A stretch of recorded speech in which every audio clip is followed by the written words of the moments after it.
नमस्कार दोस्तों, मेरा नाम इमरान। दोस्तों आज के वीडियो में हम लोग बात करने वाले हैं निफ्टी 20 के बारे में। ये निफ्टी 20 क्या होता है आज के वीडियो में हम समझेंगे, तो ये वीडियो आप स्टार्टिंग से लेकर एंड तक पूरा देखिएगा। चलिए फ्रेंड्स वीडियो शुरू करते हैं। फ्रेंड्स निफ्टी 20 की स्पेलिंग है BEES और इसका फुल फॉर्म है बेंचमार्क एक्सचेंज ट्रेडेड स्कीम। आप बोल रहे होंगे कि ये फुल फॉर्म आप कैसे बता रहे हो, बेंचमार्क ट्रेडेड स्कीम, ठीक है। 20 की स्पेलिंग में टी तो कहीं पर है ही नहीं, बट देखिए 20 की जो स्पेलिंग है BEES और इन्हीं लेटर का फुल फॉर्म नहीं है। उसका फुल फॉर्म कुछ इसी तरीके से बोला जाता है, बेंचमार्क एक्सचेंज ट्रेडेड स्कीम, ठीक है। ये जो निफ्टी 20 है इसको आप इंडेक्स फंड भी बोल सकते हो, एक तरीके से बोल सकते हो कि ये निफ्टी का इंडेक्स फंड है, ठीक है।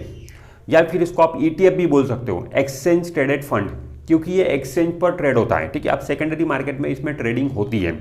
जिस तरीके से नॉर्मल शेयर में ट्रेडिंग होती है, ठीक उसी तरीके से निफ्टी 20 में भी ट्रेडिंग होती है। दोस्तों ये जो निफ्टी 20 है ये निफ्टी 50 का रेप्लिका है। जो निफ्टी 50 है मतलब हमारे देश का जो इंडेक्स है निफ्टी 50, उसी का रेप्लिका है निफ्टी 20। मतलब अगर आपने निफ्टी 20 की एक क्वांटिटी भी खरीद ली, एक क्वांटिटी अगर आपने निफ्टी 20 की खरीद ली, दैट मीन्स आपने निफ्टी 50 के 50 शेयर में पैसा लगा दिया, क्योंकि ये निफ्टी 50 का रेप्लिका है। एक निफ्टी 20 की क्वांटिटी खरीदने पर भी आपका पैसा निफ्टी के 50 शेयरों में लगता है। दोस्तों जिस तरीके से निफ्टी 20 है उस तरीके से बैंक 20 भी है, उस तरीके से जूनियर 20 भी है। जो बैंक 20 है वो बैंकिंग इंडेक्स फंड को रिप्रेजेंट करता है, मतलब बैंकिंग इंडेक्स फंड का रेप्लिका होता है बैंक 20, ठीक है। बट इन सब में सबसे पॉपुलर 20 जो है वो निफ्टी 20 ही है। सबसे ज़्यादा वॉल्यूम निफ्टी 20 में ही होता है, ठीक है। इस निफ्टी 20 को आप निफ्टी 50 का इंडेक्स फंड भी समझ सकते हो, ठीक है।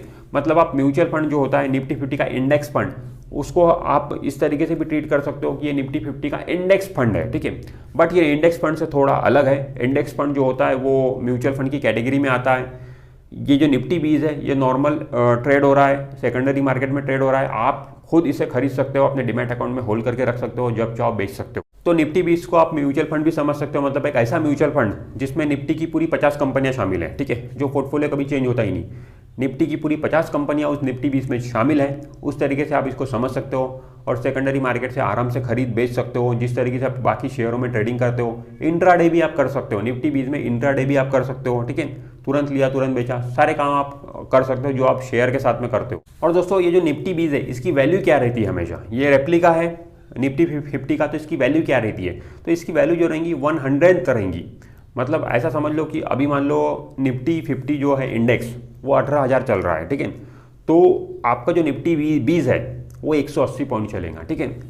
मतलब अगर 20,000 निफ्टी हो जाएगा, ठीक है, निफ्टी 50 जो हमारा इंडेक्स है वो 20,000 हो जाएगा, तो आपका जो निफ्टी 20 है वो 200 रुपये होगा, ठीक है। तो ये 100 चलता है, मतलब पूरी तरीके से रेप्लिका। जितने परसेंटेज में निफ्टी 50 बढ़ेगा उतने ही परसेंटेज में निफ्टी 20 बढ़ेगा, जितने परसेंटेज में निफ्टी 50 गिरेगा उतने ही परसेंटेज वाइज निफ्टी 20 गिरेगा, क्योंकि ये 100% निफ्टी 50 का रेप्लिका है।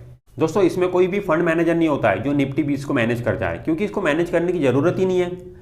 निफ्टी 20 मतलब निफ्टी 50 का रेप्लिका। निफ्टी 50 में 50 शेयर है, पूरे के पूरे 50 शेयर निफ्टी 20 में भी है, ठीक है। तो इसको मैनेज करने की जरूरत ही नहीं है। जिस तरीके से नॉर्मल म्यूचुअल फंड में फंड मैनेजर होते हैं वो मैनेज करते हैं, उस तरीके से निफ्टी 20 को कोई भी मैनेज करता नहीं और मैनेज करने की जरूरत ही नहीं है। यहाँ पर कोई भी फंड मैनेजर होता नहीं है। दोस्तों निफ्टी 20 खरीदने पर भी आपको सेम ब्रोकरेज देना पड़ता है जो ब्रोकरेज आप शेयर खरीदने पर देते हो, ठीक है। सेम टैक्सेस देना पड़ता है जो टैक्सेस आप शेयर खरीदने पर देते हो। तो जिस तरीके से आप शेयर खरीदते हो, नॉर्मल इक्विटी शेयर खरीदते हो, ठीक उसी तरीके से निफ्टी 20 भी खरीदा जाता है। ठीक उसी तरीके से उस पर भी ब्रोकरेज एंड टैक्सेस लगते हैं और वो आराम से आपके डिमैट अकाउंट में आता है। जब तक आपको उसको होल्ड करके रखना है तब तक आप होल्ड करके रख सकते हो, नेक्स्ट डे भी सेल कर सकते हो, इंट्राडे भी कर सकते हो। तो कहने का मतलब है कि निफ्टी 20 को ट्रेड करना बहुत आसान है, किसी की हेल्प लेने की ज़रूरत नहीं है, ठीक है। और मैं तो बोलूँगा कि हर किसी के पोर्टफोलियो में निफ्टी 20 जरूर होना चाहिए। जब आप निफ्टी 20 खरीदते हो तो आप 50 शेयर खरीद रहे हो, 50 शेयरों में आपका पैसा जाके लग रहा है, कि 50 अलग अलग बिजनेसेस में आपका पैसा जाके लग रहा है। तो इससे बड़ा डाइवर्सिफिकेशन और क्या हो सकता है। एक क्वांटिटी निफ्टी 20 की एक क्वांटिटी खरीदने से मात्र अभी मान लो 180 रुपये भाव चल रहा है, 180 रुपये लगाने से आपके 50 शेयरों में पैसे लग गए, डिवाइड हो गए। तो ये तो होना ही चाहिए हमारे पोर्टफोलियो में। अगर आपने अपने पोर्टफोलियो में कुछ भी नहीं रखा है, आपका पोर्टफोलियो पूरा खाली है और सिर्फ आपने अपने पोर्टफोलियो में सिर्फ निफ्टी 20 भी भर के रखा है, सिर्फ आपके पोर्टफोलियो में मान लो कुछ क्वांटिटी निफ्टी 20 की ही है, तो इसका मतलब यह है कि आपका पोर्टफोलियो डाइवर्सिफाइड है। आप ये मत समझिए कि मेरे पोर्टफोलियो में एक ही शेयर है। आपके पोर्टफोलियो में निफ्टी 20 है, निफ्टी 20 का मतलब होता है कि 50 अलग अलग धंधों में, 50 अलग अलग बिजनेसेस में, 50 अलग अलग कंपनियों में आपका पैसा लगा हुआ है। तो आपका पोर्टफोलियो डाइवर्सिफाइड है, ठीक है। अगर आपने एक निफ्टी 20 ही अपने पोर्टफोलियो में लेकर रखा है तो बाकी कुछ नहीं भी है आपके पोर्टफोलियो में, तो इसमें आपको कोई भी दिमाग लगाने की जरूरत नहीं पड़ेगी कि कौन सा शेयर बढ़ रहा है, कौन सा शेयर गिर रहा है, कौन सा बेचूं, कौन सा खरीदूं, कुछ करने की जरूरत ही नहीं है। निफ्टी 20 आपने पूरा का पूरा मार्केट खरीद के अपने पोर्टफोलियो में रखा हुआ है। मार्केट बढ़ेगा तो आपको मुनाफा होगा, मार्केट गिरेगा तो आपको नुकसान होगा, सिंपल है। और लॉन्ग टर्म में हम देखते हैं कि मार्केट बढ़ ही रहा है, ठीक है।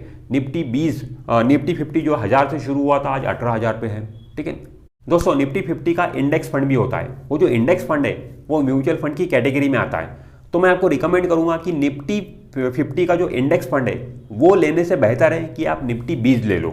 ऐसा मैं क्यों बोल रहा हूँ, क्योंकि निफ्टी 50 का जो इंडेक्स फंड है उसकी कॉस्टिंग ज़्यादा होती है, वहाँ पे आपको खर्चा ज़्यादा लगेगा, क्योंकि वहाँ पे फंड मैनेजर की फीस होती है, ट्रांजैक्शन कॉस्ट होते हैं और भी अलग अलग चार्जेस, ठीक है, एग्जिट लोड, ठीक है, ये सारे चार्जेस आपको लगेंगे जब आप निफ्टी 50 के इंडेक्स फंड में पैसा लगाओगे।